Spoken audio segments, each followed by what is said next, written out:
কোনো ধর্ষণ মামলার বিচার আসলে কত দ্রুত করা সম্ভব? এটা মানে আমরা আইন নিয়ে আসলে আমাদের চর্চাটা একটু কম।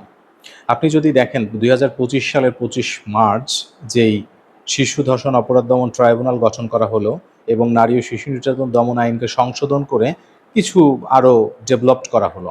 সেখানে কিন্তু এটা বলা হয়েছে যে ধর্ষণ সংক্রান্ত মামলার বিচার হতে হবে ৯০ কার্যদিবসের মধ্যে। কিন্তু একটা ঘটনা এর আগে ঘটে গেছে। সেটা হচ্ছে কি তদন্তের ক্ষেত্রে।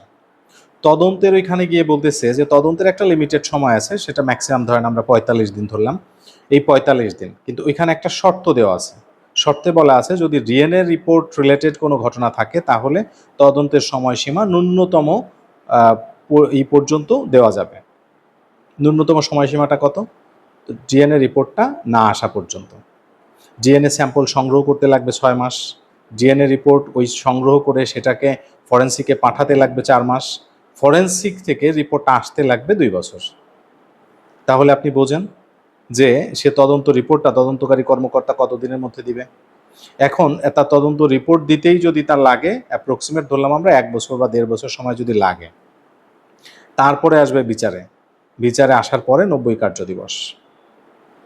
আমাদের সবচাইতে প্রথম যেটা প্রয়োজন সেটা হচ্ছে যে এই ধর্ষণ সংক্রান্ত ব্যাপারগুলাকে, ধর্ষণ এবং মার্ডার, এগুলাকে টপ প্রিওরিটির মধ্যে স্পেশাল ক্লোজ দিয়ে কোনো রকমের প্রোভাইডেড থাকবে না।